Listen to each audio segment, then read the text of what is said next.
Alors, j'ai une confession à faire. Longtemps, j'ai été pro-européen.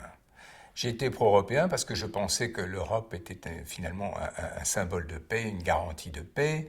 Je pensais que l'union faisait la force. Et je pensais que l'euro, la monnaie l'euro, était une façon de se défendre contre le dollar, dont les Américains se servaient de façon qui était extrêmement à leur avantage et extrêmement au désavantage des autres pays. Et puis quand même, au bout d'une vingtaine d'années, j'ai bien dû réaliser que ça ne marche pas, ça ne fonctionne pas. J'ai bien dû réaliser, comme beaucoup de Français, d'ailleurs comme beaucoup d'Européens, que quand même les résultats sont très décevants. D'une part, il y a 27 millions de chômeurs, parce que les inégalités donc entre les habitants, entre les pays sont criantes et ces inégalités sont croissantes.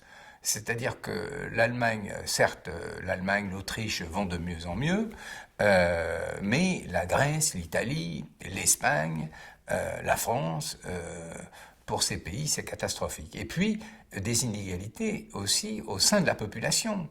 L'Europe, il y a des bénéficiaires en Europe, les multinationales qui peuvent déplacer les capitaux, qui peuvent déplacer les usines, qui peuvent se servir en prenant les ouvriers les moins chers, sont gagnantes. Les riches, dans l'ensemble, sont gagnants. Et d'ailleurs, les disparités se sont accrues. En revanche, pour les pauvres, c'est la compétition entre les pauvres les plus pauvres et les autres. Donc les uns mangeant le pain des autres, en quelque sorte. Ça ne fonctionne pas. Ça ne fonctionne pas pour la France en particulier.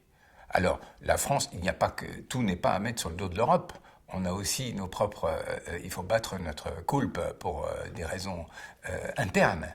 Mais l'Europe ne nous a pas aidés. Il y a deux écoles. Il y a l'école de ceux qui pensent que l'Europe ne fonctionne pas parce qu'il n'y en a pas assez. C'est depuis 20 ans, les pro-européens nous disent, voilà, c'est mal fait, mais on va mieux faire, on va faire encore plus, on va s'améliorer. Ça, c'est la première école. Ce n'est pas mon point de vue.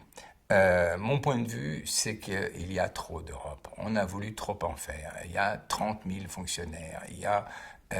On a voulu forcer des gens à être ensemble et ça ne fonctionne pas. Et alors je me suis dit, je vais me dire, mais pourquoi ça a raté? Voyons dans l'histoire, est-ce qu'il y a eu des précédents? Eh bien, il y a eu énormément de précédents finalement. Il y a eu énormément de précédents. Il y a eu Alexandre le Grand, il y a eu Rome, il y a eu Charlemagne, peut-être Napoléon. Et il faut bien dire qu'en règle générale, ça a toujours été un échec. Alors, on peut dire, il y a la Suisse, il y a le Canada, où il y a des populations différentes qui arrivent à coexister. Je m'aperçois que ce sont des pays à faible population. Alors, on peut régler les problèmes. Mais sinon, dans l'ensemble, ça a été un échec. Aujourd'hui, le monde bouge de plus en plus vite.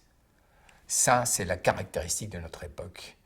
Il faut donc, le facteur clé de succès, comme on dit en matière de marketing, le facteur clé de succès, c'est quoi? C'est l'adaptabilité.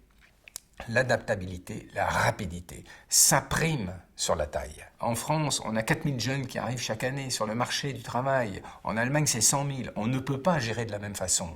On n'a pas les mêmes objectifs. Il faut accepter que les pays européens sont à la fois concurrents entre eux et alliés. Ça dépend des sujets, ça dépend des projets. Soyons réalistes, faisons une Europe des projets, faisons une Europe des nations, soyons humbles dans la façon dont cette Europe va progresser, elle va s'harmoniser, fiscalement, mais ne mettons pas la charrue avant les bœufs. Il a fallu 1500 ans pour faire la France, on ne va pas faire l'Europe en 30 ans.